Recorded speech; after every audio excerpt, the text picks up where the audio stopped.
Semoga Allah Subhanahu wa taala terus memimpin kita. Semoga Allah Subhanahu wa taala terus memberikan kepada kita nikmat taufik dan hidayah.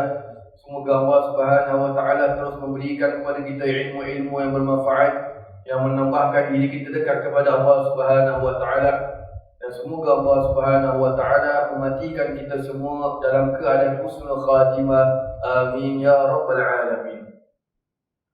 Alhamdulillah, para jemaah yang dirahmati Allah sekalian, kita menyambung pelajaran sirah Nabawiyah. Masih lagi kita membicarakan berkenaan dengan di antara peristiwa-peristiwa penting yang berlaku setelah perang Badar dan sebelum perang Uhud. Di antara yang kita minggu lalu adalah tentang perang Sawif, di mana perang ini berlaku kerana kaum musyrikin masih lagi bersedih dan mencari peluang untuk membalas dendam atas kekalahan mereka di dalam peperangan Badar. Maka pada bulan Zulhijjah tahun kedua Hijrah, seramai 200 tentera yang diketuai oleh Sayyidina Abu Sufyan radhiyallahu anhu yang belum masuk Islam ketika itu berangkat ke Madinah dengan tujuan untuk membalas dendam memerangi kaum muslimin di sana. Walaupun mereka tahu bahawasanya mereka ketika itu syahid kurang orang, hanya 200 orang. Dan di Madinah itu memang sudah ramai, sudah lebih daripada 500 orang yang sudah meluk agama Islam. Jadi walaupun mereka tahu bahawasanya memang mereka kekurangan orang, mereka masih lagi menuju ke Madinah untuk memerangi umat Islam di sana. Dalam bahasa kita maknanya betul-betul nak lepaskan geram terhadap orang-orang Islam. Ketika mereka berada di pinggir Madinah, mereka melihat sebuah ladang kurma, lalu mereka membakarnya dan membunuh 2 orang Ansar yang sedang bekerja di sana. Kemudian mereka pulang ke Mekah. Apabila kejadian itu sampai kepada Nabi SAW, maka baginda langsung mengumpulkan tentera muslimin dan berangkat untuk mengejar kaum musyrikin itu. Baik, jadi mereka tak pergi langsung ke kota Madinah, mereka berada di pinggir Madinah. Maknanya dalam arti kata lain, tak dapat nak serang semua, dapat serang sedikit pun jadilah. Subhanallah. Jadi mereka dapat membakar sedikit ladang kurma, lalu mereka pun nak pulang daripada Madinah ketika itu. Sampai mereka di sana, jadi orang-orang Islam di sana, kebetulan kaum musyrikin masih lagi ada di tempat itu. Maka dengan secepatnya orang-orang musyrikin ini meninggalkan tempat itu sambil membuang semua tepung yang mereka bawa yang berjumlah ratusan karung. Kemudian tepung-tepung itu diambil oleh kaum muslimin dan pulang ke Madinah untuk diberikan kepada sekalian kaum muslimin. Mereka membawa ratusan karung yang berisi tepung ketika itu. Dan bila sudah ratusan karung bermakna berat. Dan bila berat, ia menghambat perjalanan mereka. Oleh sebab itu mereka harus buang semua tepung-tepung mereka dan kemudian tepung itu diambil oleh kaum muslimin, dibawa pulang ke Madinah. Baik. Oleh sebab itu peperangan ini dinamakan dengan perang Sawif, iaitu perang tepung. Kepergian pasukan kaum muslimin dan kembalinya ke Madinah adalah selama 5 hari. Sekembalinya ke Madinah, baginda SAW lalu mengadakan solat Idul Adha bersama kaum muslimin di suatu tanah lapang di Madinah. Kemudian baginda menyembelih binatang kurban setelah itu. Jadi setelah selesai solat Idul Adha. Baik. Itu di antara yang kita lalu minggu lepas. Kemudian yang terakhir kita lalu adalah berkenaan dengan peperangan Zi'amar. Peperangan ini bermula dengan sebuah khabar yang telah sampai kepada Nabi SAW bahawa kaum Bani Muharib dan Bani Sa'labah telah berkumpul untuk memerangi kaum muslimin di Madinah. Maka baginda mengumpulkan 450 jumlah sahabat untuk bersama ke tempat mereka setelah melantik Sayyidina Uthman menjadi pemimpin ketika baginda keluar ke kampung Ghatafan. Sebab tu ada yang menulis peperangan ini juga dikenali dengan peperangan Ghatafan. Subhanallah. Jadi ini maknanya kaum Bani Muharib dan Bani Sa'labah ni, bahasa kita macam mereka masih lagi tidak serik dengan apa yang telah berlaku terhadap orang-orang Yahudi Bani Qainuqa yang telah dihalau keluar oleh Nabi SAW. Baik. Jadi mereka ni berkumpul di kawasan Zi'amar untuk memerangi kaum muslimin. Nabi SAW dengar, maka Nabi kumpulkan sahabat terus pergi ke tempat mereka. Subhanallah. Baik. Di dalam perjalanan pasukan kaum muslimin bertemu dengan seseorang dari Bani Sa'labah yang bernama Hibab. Kemudian dia memeluk Islam dan menjadi penunjuk jalan di situ sehinggalah sampai di kawasan Zi'amar. Ketika baginda sedang menyusun tentera kaum muslimin, sementara pihak musuh sudah lari bersembunyi di sebalik gunung, turunlah hujan dengan lebatnya. Setelah hujan reda, maka baginda sallallahu alaihi wasallam serta kaum muslimin menjemur baju mereka, kemudian baginda berehat sendirian di bawah pokok. Ketika kaum musyrikin melihat baginda sedang berehat keseorangan, mereka menyuruh ketua mereka yang bernama Du'sun untuk segera membunuh baginda ketika itu. Dia langsung datang kepada baginda dan berkata, "Siapakah yang dapat menghalangiku ketika ini?" Baginda dengan yakinnya menjawab, "Allah." Maka seketika itu juga tubuh Du'sun menjadi gemetar. Lalu baginda mengambil pedangnya yang terhunus itu seraya berkata, "Siapa pula yang dapat menyelamatkan dirimu ketika ini?" Du'sun menjawab dengan gemetar, "Tidak ada seorang pun." Lalu mengucapkan 2 kalimat syahadat dan dikembalikan pedang miliknya. Jadi di dalam perang ini atau perang Ghatafan atau perang Zi'amar ni, setelah Nabi SAW menjemur baju Nabi berehat keseorangan. Subhanallah. Dan ketika itu datanglah Du'sun yang merupakan pemimpin daripada pihak musuh. Baik datang memang niat jahat. Subhanallah. Dan kita sedia maklum bahawasanya Nabi SAW sentiasa mendapatkan perlindungan daripada Allah Subhanahu Wa Taala. Maka ketika itu pula lah pedang yang sedang dipegang oleh Du'sun itu, beliau itu ketika itu menjadi gemetar. Lalu Nabi pun mengambil pedang itu dan langsung kembali bertanya kepada Du'sun itu, "Siapa pula yang dapat menyelamatkan dirimu ketika ini?" Jadi dalam keadaan gemetar itu, Du'sun kemudian memeluk agama Islam. Dan Nabi SAW kemudian mengembalikan pedang miliknya. Baik. Kemudian Du'sun pulang ke kaumnya dan mengajak mereka memeluk Islam.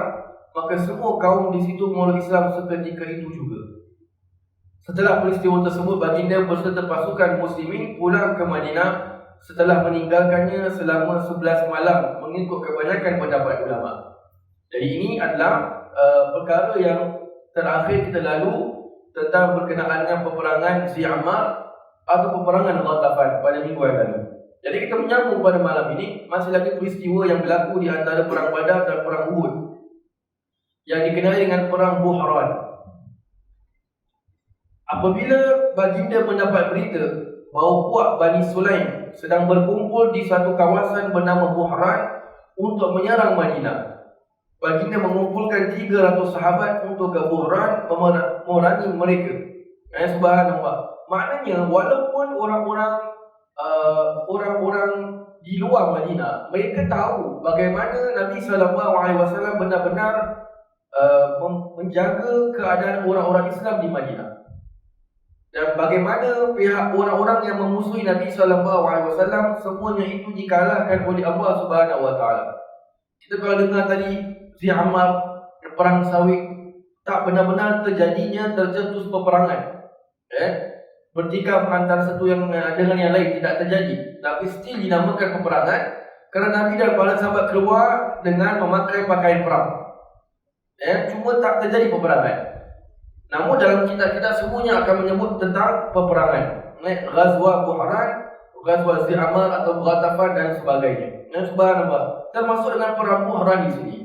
Jadi puak Bani Sulaim ni, mereka juga di antara puak bahasa kita macam tak serik. Ataupun kita kata tak makan saman. Mereka nak cerai mereka punya lak. Nak cerai nasib. Nak serang orang-orang Islam di Madinah. Jadi while mereka sedang berkumpul, kabar mereka sedang berkumpul itu sampai kepada Nabi SAW.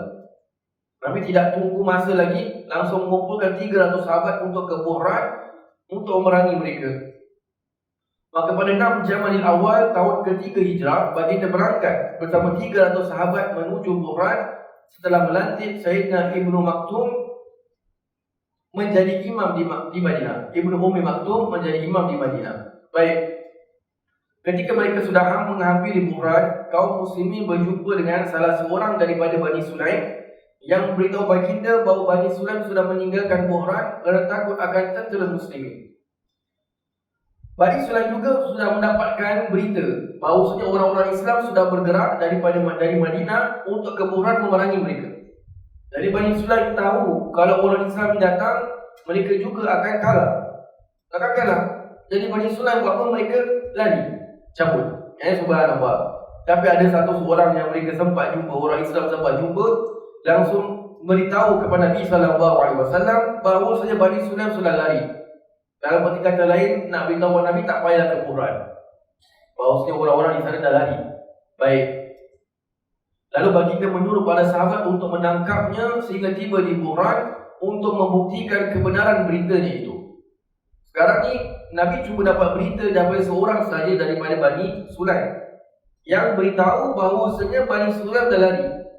Tapi siapa yang boleh buktikan apa yang diungkapkan ini betul? Sekarang ni dia bukan orang Islam. Satu. Bermakna kalau dia beritahu bahawasanya Bani Sulaim sudah lari, tapi sebenarnya belum lari, kemudian orang Islam pula tak jadi pergi ke Buhran, pulang ke Madinah, bermakna seolah-olah mengizinkan orang-orang Bani Sulaim berkumpul terus dan kemudian menyerang Madinah secara senyap. Seolah-olah boleh jadi plot dia macam itu, cerita boleh jadi lain. Maka Nabi SAW menyuruh sahabat tangkap ni orang sampai di Buhran. Dia pun mungkin ketika itu mungkin niat baik, Nabi tak payah buang masa, tapi pada masa yang sama boleh jadi suspicious, kan? Jadi maka Nabi untuk buktikan kebenaran tu, Nabi tangkap dia tu, suruh tangkap sampai tiba di Buhran. Baik. Apabila sudah berada di Buhran, ternyata apa yang dikatakan oleh orang itu benar, lalu baginda membebaskannya. Bila sampai di Buhran, apa yang dicakapkan oleh orang Bani Sulaim itu betul. Rupanya orang Bani Sulaim sudah lari, takut. Subhanallah. Langsung Nabi SAW pun membebaskannya. Setelah itu baginda menetap di Buhran beberapa malam, kemudian pulang ke Madinah setelah 10 hari meninggalkannya. Ini bulan Jamadil Awal, tahun ke-3 Hijrah. Perang Uhud kita kala lalu berlaku pada bulan Syawal tahun ke-3 Hijrah. Tahun ke-3. Subhanallah. Baik. Kemudian antara lagi peristiwa yang berlaku adalah Sariyah yang dipimpin Sayyidina Zaid bin Harithah radhiyallahu anhu. Bermakna peperangan yang dihantar oleh Nabi, tapi Nabi tak ikut serta. Subhanallah. Baik, kisahnya bermula adalah semenjak menderita kekalahan di Badar orang-orang musyrikin ni, kaum musyrikin Quraisy semakin hari semakin khawatir dan takut terhadap Nabi dan kaum muslimin. Terlebih lagi apabila mendapat kabar bahawa sebahagian besar kelompok Arab yang tinggal berdekatan Madinah telah memeluk Islam. Baik, apa yang merisaukan mereka adalah kita sedia maklum bahawasanya apabila kita bicarakan berkenaan dengan soalan hijrah, Madinah merupakan laluan utama mereka untuk mereka berdagang. Mereka kalau nak pergi Syam, mereka pasti akan lalu Madinah. Jadi yang mereka risau adalah mereka tidak boleh lalu Madinah lagi, kerana Madinah sudah jadi tempat orang-orang Islam. Jadi kalau pergi sana, ibarat memang seolah-olah memberikan diri untuk dibunuh. Subhanallah. Jadi ini yang menimbulkan kekhawatiran terhadap orang-orang Quraisy di Mekah. Baik. Mereka tidak berani untuk berangkat ke Syam melalui jalan yang biasa kerana khawatir akan keselamatan diri dan harta mereka. Jadi jalan menuju ke Syam, jalan yang paling pendek, paling dekat itu melalui jalan Madinah. Itu biasa yang mereka lalu. Tapi mereka dah tak berani lagi untuk ke Syam pasal kekhawatiran keselamatan diri dan harta mereka. Baik. Maka pada satu ketika, Sayyidina Safwan bin Umayyah yang belum masuk Islam ketika itu mengumpulkan masyarakat Quraisy, lalu berkata, kita sudah tidak lagi berangkat ke Syam kerana khawatir sehingga kita hanya memakan harta yang kita punyai sekarang ini. Katanya Safwan bin Umayyah, buat masa ni kita tak pergi Syam, kita cuma pakai, gunakan, perniagakan harta yang kita ada sekarang ni. Baik. Jika perkara ini berterusan, maka harta kita akan habis. Dan kalau sudah habis, apa lagi yang hendak kita makan? Pendek kata, penghidupan kita di Mekah ini bergantung pada berdagang seperti kita pada musim panas dan musim sejuk. Itu yang Allah Subhanahu Wa Taala sebutkan dalam surah Quraisy, ila fihim rihlatash shita'i was-sayf. Kebiasaan mereka berpergian pada musim sejuk dan musim panas. Allah sebut dalam Quran, kebiasaan orang-orang Quraisy yang selalu berpergian pada musim sejuk dan musim panas. Musim sejuk mereka akan pergi ke negeri Yaman. orang-orang Quraisy ni berniaga menjual barang-barang mereka di pasar di Yaman, kemudian mereka akan pulang ke Mekah. Dan musim panas mereka akan pergi ke negeri Syam. Syam dahulu tu luas, termasuk Palestin, termasuk negeri Syria. Subhanallah. Jadi mereka itu kalau pergi ke negeri Syam tu pada musim panas.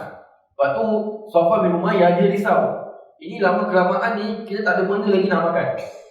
Subhanallah. Pasal kita tak ada lagi peluang untuk berniaga di negeri Syam. So ini dia punya initial story, macam mana terjadinya peperangan ini. Baik. Ketika itu, salah seorang pemimpin Quraisy, Aswad bin Abdul Muttalib berkata, sekarang ini lebih baik untuk kita ke Syam, mengambil jalan sebelah negeri Iraq dan menempuh di tepinya sahaja.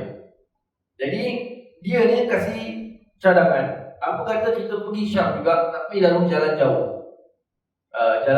Subhanallah. Jadi ni idea. Pasal apa? Yang penting kita pergi Syam. Normal punya road mereka akan pergi melalui jalan Madinah tu makan masa sebulan. Sebulan pergi, sebulan waktu pulang. Jauh. Zaman dulu mereka naik unta. Mereka tak boleh naik kuda. Pasal kalau bawa kuda barang semua jatuh. Ni bawa barang. Ni kalau tak bawa barang tak apa. Ni bawa barang. Kalau bawa kuda habis. Jadi mereka kena naik unta. Jadi unta dia tahulah. Semua relax. Subhanallah. Jadi kalau ikut lalu Madinah, mereka akan pergi perjalanan tu sebulan. Subhanallah. Belum masuk masa mereka tinggal di sana lagi. Jadi kalau mereka nak pergi ke Syam, lalu jalan Iraq, perlahan lagi lama lagi mereka nak pergi sana. Tapi they have to. Pasal apa? Tak ada peluang. Tak ada jalan lain. Subhanallah. Baik. Aswad mengatakan kita ubah seseorang yang boleh menunjukkan jalan ke sana melalui jalan tersebut. Ini jalan ke Syam, melalui jalan ke Iraq. Dan orang tersebut sudah aku temui yang juga ada di dalam perbincangan ini. Ini Aswad kata. Jadi dia bilang kita tidak boleh tak payah lagi nak fikirkan siapa kita nak cari, kerana aku sudah jumpa orangnya dan aku dah bawa orang kat sini juga. Baik. Langsung Aswad menunjuk ke arah seorang yang bernama Furat Hayyan. Kemudian Furat berkata jalan sebelah Iraq lebih selamat kerana belum ada yang menjadi orang Islam di sana. Belum lagi ada orang-orang yang memeluk agama Islam di sana. Maknanya quite safe lah. Compare tu kalau jalan arah ke Madinah, melalui jalan Madinah tu memang bahaya. Subhanallah. Baik. Akhirnya mereka bersetuju dengan pendapat Aswad dan penunjuk jalan Furat Hayyan. Namun ketika mereka sudah bersetuju dan hendak berangkat, rancangan mereka itu didengar oleh Nu'aim bin Nas'ud yang merupakan dari Madinah. Bila dalam berbincang-bincang tu ada juga orang Madinah kat situ yang mereka tak perasan. Ini maknanya just bincang saja, mereka tak tahu siapa yang boleh masuk ni meeting. Yang penting ada meeting. So tak peduli siapa yang masuk. Rupanya ada orang Madinah kat situ. Namanya Nu'aim bin Nas'ud yang merupakan dari Madinah. Baik. Nu'aim pun pulang ke Madinah dan menyebarkan berita tersebut kepada seluruh penduduk Madinah sehinggalah sampai ke pengetahuan Nabi SAW. Jadi, kenapa benda ni important untuk orang-orang Islam? Kerana yang orang-orang Quraisy nak pergi ke Syam ni, mereka nak berniaga gunakan duit harta orang-orang Islam yang orang-orang Islam tinggalkan waktu peristiwa hijrah. Jadi ni semua duit mereka. Jadi mereka punya right untuk ambil balik mereka punya harta. Sebab tu kalau kita lihat pada awal-awal kita bicarakan berkenaan dengan hijrah, awal-awal semuanya itu Nabi mengajak para sahabat-sahabat yang dari golongan muhajirin sahaja. Kerana yang bersangkut paut itu harta orang-orang muhajirin, bukan harta orang-orang ansar. Subhanallah. Sampailah pada perang Badar itu baru Nabi ajak bersama orang-orang ansar. Baik. Jadi Nu'aim ni bila pulang ke Madinah, dia sebarkan berita. Sampailah kepada Nabi SAW. Maka pada bulan Jamadil Akhir tahun ketiga hijrah, kaum Quraisy berangkat dari Mekah dengan membawa barang berperdagangan yang sangat banyak, terutama perkakas dari emas dan perak yang berharga lebih dari 100,000 dirham, dan diangkut oleh berpuluh-puluh unta yang diketuai oleh pembesar-pembesar Quraisy seperti Sayyidina Safwan bin Umayyah dan Sayyidina Abu Sufyan. Ini sama juga masih belum memeluk Islam di ketika ini. Jadi orang-orang Quraisy ni bila nak pergi ke Iraq, nak pergi ke Syam ketika ini, distrik mereka overconfident. Mereka yakin mereka tidak akan dihalang oleh tentera orang-orang Islam ketika itu. Sebab itu mereka berani bawa barang dagangan yang sangat banyak, yang berharga lebih dari 100,000 dirham. Jadi kalau 1 dirham sekarang di Singapore is more or less dalam $15. 1 dirham kali 100,000. Bermakna mereka memang tak apalah, don't worry, kita akan kena sambung dia. Dan dibawa oleh berpuluh-puluh ekor unta. Subhanallah. Jadi banyak yang mereka bawa. Nabi SAW juga menghantar pasukan kaum muslimin seramai 100 orang dengan berkenderaan unta yang dikepalai oleh Sayyidina Zaid bin Harithah radhiyallahu anhu. So Nabi hantar orang-orang muslimin yang diketuai Sayyidina Zaid bin Harithah. Kira-kira ingat, Nabi bukan suka-suka nak pergi rampas harta orang. Bukan. Yang Nabi suruh ini kerana nak mengambil kembali harta milik orang-orang Islam. Bukan harta orang-orang musyrikin seorang saja. Ada banyak harta orang Islam yang berada di Mekah yang mereka gunakan. Jadi Nabi cuma nak ambil balik saja. Hukum Islam kita, agama Islam tak boleh nak just kebas orang punya harta, tak ada. Jadi kalau kita faham cerita ni, kita nak kena, sebab tu kalau belajar sirah ni memang nak kena ada orang yang terangkan, tak salah faham. Kalau kita just baca je, Nabi just hantar orang Islam pergi rampas harta orang-orang musyrikin Quraisy ni, macam seolah-olah Islam tu agama perampok. Seolah-olah, kalau kita tak kenal sejarah. Tapi kalau kita kaji balik, kita faham kembali bahawa itu harta bukan milik orang-orang musyrikin, itu harta milik orang-orang Islam sendiri. Subhanallah. Pasukan ini diperintahkan oleh baginda untuk menempuh jalan yang akan dilalui kaum Quraisy. Sehinggalah pasukan kaum muslimin tiba di suatu kawasan bernama Qarda, yang kebetulan kaum Quraisy juga baru tiba di kawasan tersebut. Subhanallah. Nabi SAW juga mendapatkan dan information bahawa jalan mana yang akan dilalui oleh orang-orang Quraisy. Nabi punya timing betul-betul cantik. Sampai di Qarda, orang Quraisy pun baru sampai juga. Subhanallah. Jadi orang-orang Quraisy ni bila perjalanan nak pergi ke Syam, mereka pergi ni dalam keadaan sebagai orang yang berniaga. Orang Islam seramai 100 orang pergi ke tempat Qarda ni atau nak menghalang perjalanan orang Quraisy ini siap dengan alat perang. Maknanya kalau orang-orang berniaga ni jumpa dengan 100 orang yang sudah siap dengan peralatan perang, mesti tak boleh lawan. Subhanallah. Baik. Maka kaum muslimin mengejar mereka dan akhirnya kaum Quraisy itu berjaya melarikan diri kecuali Furat saja yang ditangkap. Orang-orang Quraisy bila nampak umat Islam datang, mereka lari, run for your life. Pandai-pandai korang lah, aku nak lari. Harta unta biarkan, unta kebiarkan. Jadi unta biarkan, unta sehat seorang-seorang. Dia orang Islam ambil lah, senang. Berjaya melarikan diri kecuali Furat saja ditangkap. Oleh itu barang dagangan dan semua untanya serta Furat lalu dihalau ke Madinah oleh pasukan kaum muslimin. Semuanya kena ambil. Jadi bermakna mereka berjaya ambil lagi harta mereka yang telah ditahan oleh orang-orang Quraisy waktu mereka hijrah ke Madinah. Setelah tiba di Madinah, semua barang perdagangan yang dirampas oleh kaum muslimin dibagi rata oleh Nabi SAW. Nabi bagi, atau di dalam kitab tu ditulislah berapa bagian yang diberikan kepada fulan bin fulan, untuk orang yang ikut serta, untuk orang yang tak ikut, untuk penduduk Madinah awam dan sebagainya. Tapi tak perlulah untuk kita jelaskan, cuma yang nak faham kat sini, Nabi SAW bagi rata harta orang-orang Islam tu dengan secara adilnya pada semua orang. Subhanallah. Jadi inilah dinamakan sebagai Sariyah Sayyidina Zaid bin Harithah radhiyallahu anhu. Baik. Kemudian di antaranya lagi yang berlaku adalah terbunuhnya Ka'ab bin Al-Ashraf. Ini adalah di antara peristiwa yang juga ada disebutkan dalam Sahih Bukhari, yang disebutkan dalam Sahih Bukhari. Ka'ab adalah di antara pemuka Yahudi yang sudah lama berbuat jahat terhadap agama Islam dan dia sangat membenci baginda sallallahu alaihi wasallam. Ka'ab ni, kita kalau ingat waktu kisah peperangan Badar, apabila berita tentang kemenangan orang Islam sampai di Madinah yang dibawa oleh Sayyidina Zaid bin Harithah, Nabi utus Sayyidina Zaid bin Harithah untuk spread the news, the good news tu. Ka'ab bin Ashraf tu ada kat situ. Dia kata apa, kalau betul lah orang Islam menang, maka dalam bumi itu lebih baik untuk aku daripada berada di atas bumi.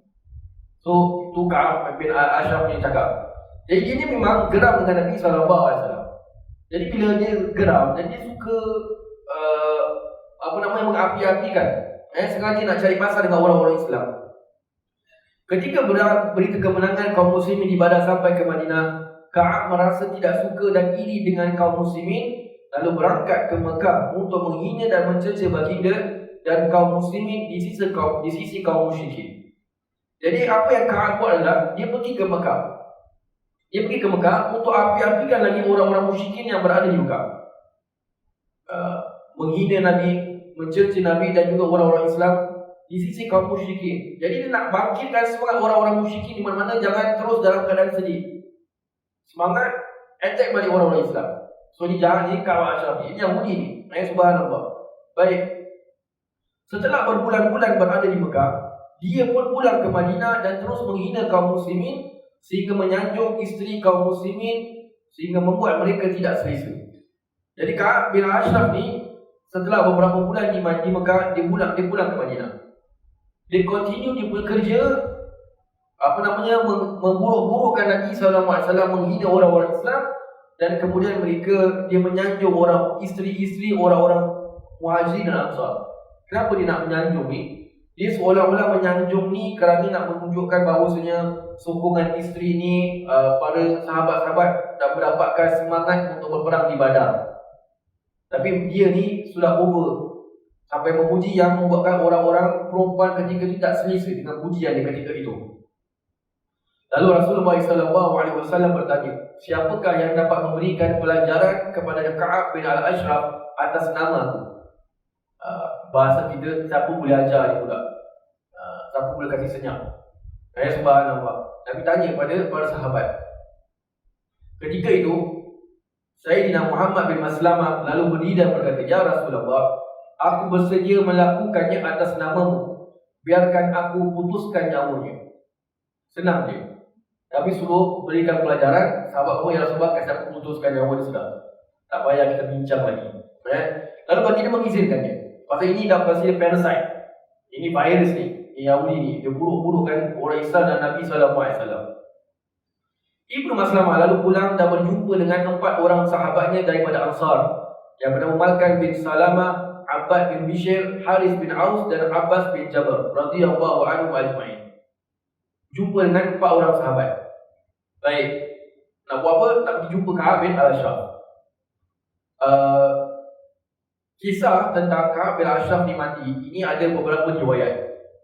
Just untuk take note, dia ada beberapa riwayat. Wallahu a'lam yang mana yang sahih. Jadi saya cuma kongsikan satu saja. Kalau anda kata kita dengar yang lain, mungkin ada kebetulan juga. Subhanallah. Just untuk beritahu saja supaya kita dapat berlapang dada lah kalau kita dengar pendapat-pendapat yang lain. Baik. Keempat-empat sahabatnya setuju untuk membantunya membunuh Ka'ab bin Al-Ashraf yang bersaudara dengan Ibnu Maslamah dan Malkan bin Salamah.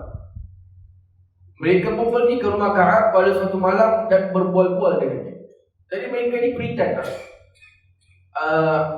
Muhammad bin Maslamah ni kebetulan memang bersaudara dengan Ka'ab bin Al-Ashraf. Dia mereka dah masuk Islam. Bermakna lain bapa.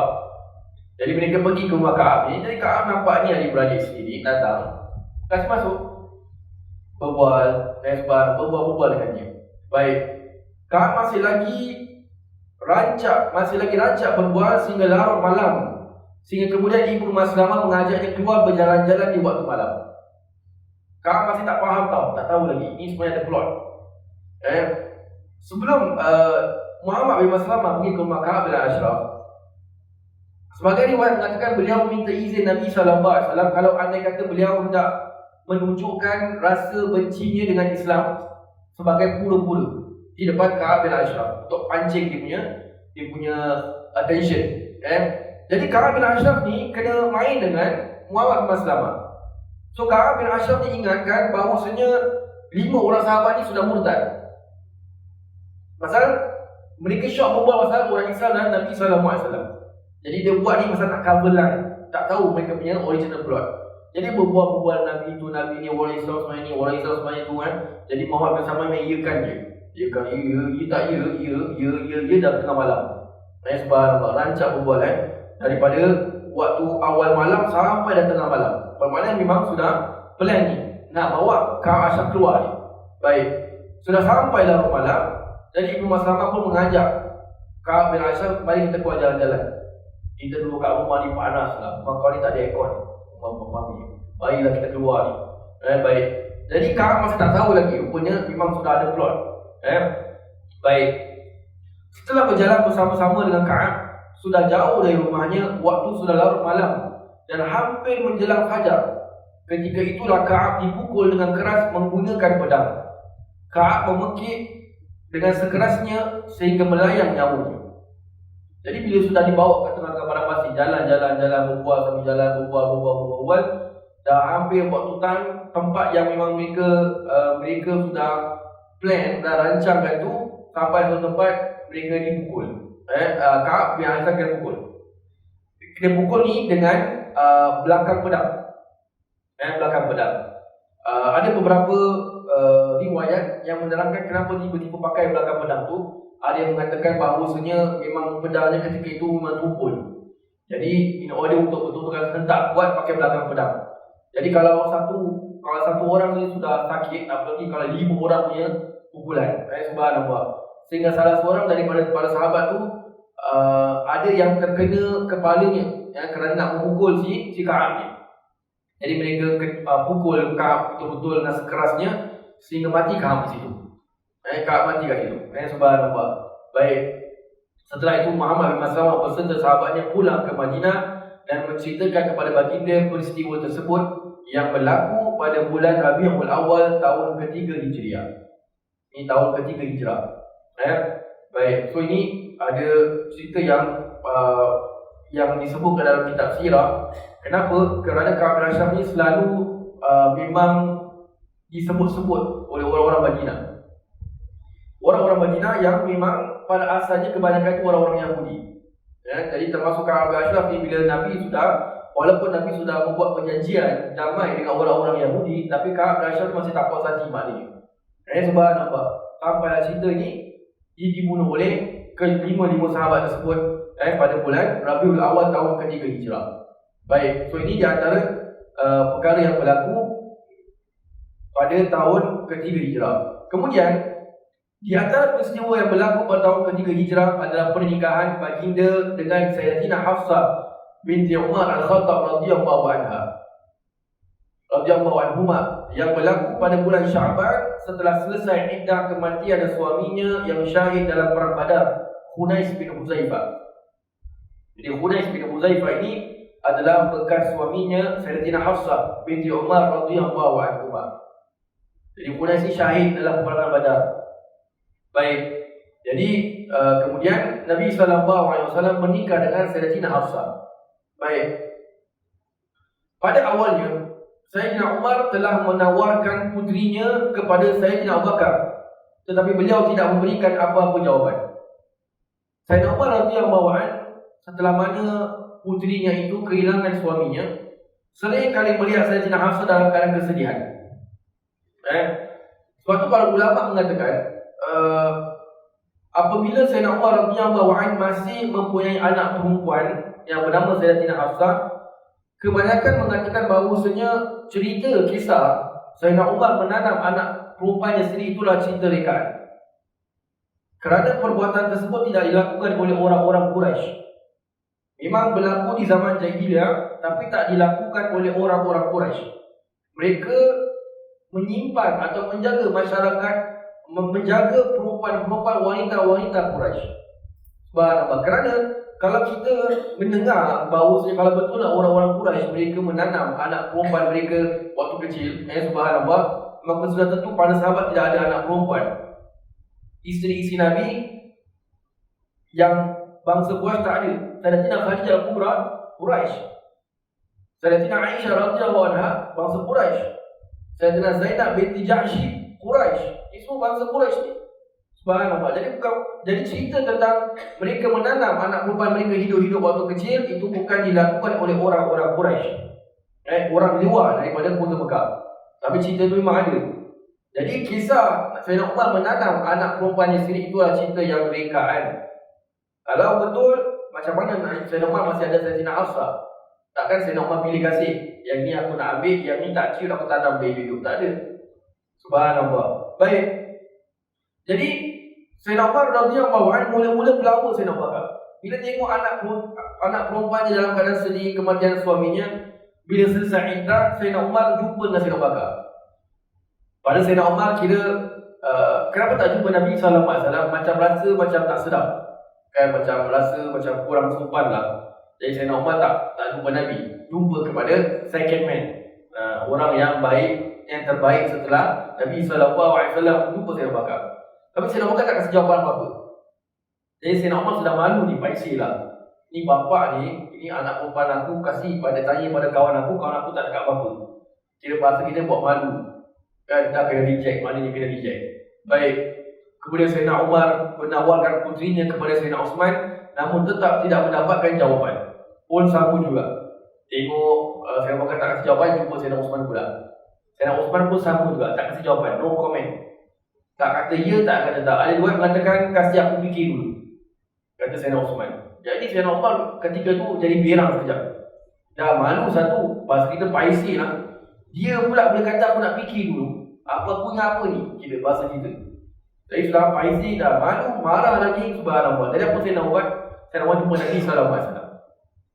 Lalu Sayyidina Umar berjumpa dengan baginda, mengadu akan keadaan dua sahabat yang menolak tawarannya. Mengadu Sayyidina Umar, suka mengadu pada Nabi SAW. Maka baginda bersabda, sesungguhnya Allah akan menikahkan Utsman dengan seorang yang lebih baik dari Hafsah, dan akan menikahkan Hafsah dengan seorang yang lebih baik dari Utsman. Nabi kasih bahasa kiasan. Nabi beritahu bahawasanya Sayyidina Utsman akan dinikahkan dengan seorang yang lebih baik dari Sayyidatina Hafsah. Siapa? Putri Nabi SAW sendiri. Obviously. Dan akan menikahkan Hafsah dengan seorang yang lebih baik dari Utsman. Jadi Sayyidina Umar ketika dengarkan jawapan Nabi, Sayyidina Umar sekejap. Orang lebih baik daripada Utsman, siapa lagi? Nabi tak bilang Abu Bakar, ni siapa lagi? Jadi Sayyidina Utsman masih terpinga-pinga.